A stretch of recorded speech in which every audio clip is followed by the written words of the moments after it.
Hi! I was just looking through a couple of Svelte applications I haven't touched in a while.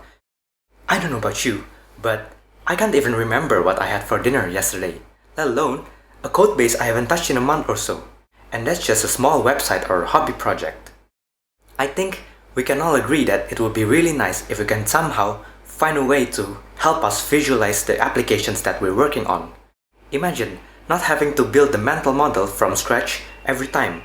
How the hierarchy is structured, how components interact between each other, which one are using which, what props are exposed and the state of individual components, which one uses the bind directive, what events are being exposed, and many other stuff.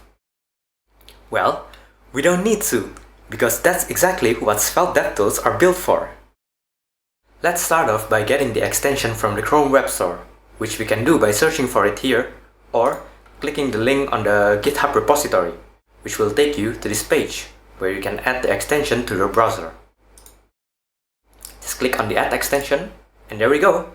Svelte Devtools extension has been added to our browser. I've prepared a quick example for us to take a look here. All we need to do to activate our extension is to run our dev server. As you can see, I'm running on localhost 5173 right now.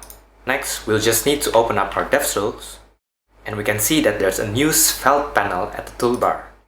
We can click on it and be presented with this page. Now, don't worry, this is normal because prior to us clicking on the Svelte panel, there's no code running on the website. So all we need to do right now is to reload our localhost, and there we go. I've gone ahead and expanded all of the necessary codes for us to look at.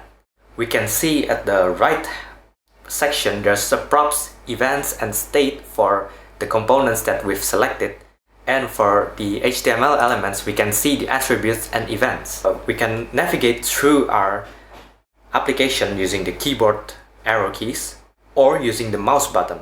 There's also this text area with bind value. We can try to change this. Let's say hello Svelte Summit. And when I press enter, it should change everywhere on the website and also the extension itself. So there we go. Now you may notice that when we're navigating through our components, something lights up at the top right on the middle here. And we can click on that to inspect the actual HTML element on the Elements tab. So if we go to the main element here and we click on this, it will take us directly to the corresponding HTML elements here. Now, for the other non-HTML nodes, which are like the container elements or components or the application root, there's no corresponding native elements, so we cannot go directly there. But the Svelte Devtools extensions do provide a way for us to take a look at it in more details, which is through this $n variable.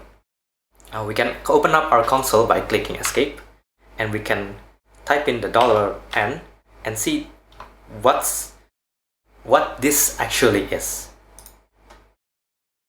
Here's another example from the Svelte website, which should demonstrate that it works with SvelteKit out of the box. Now, let's say we want to remove the banner here.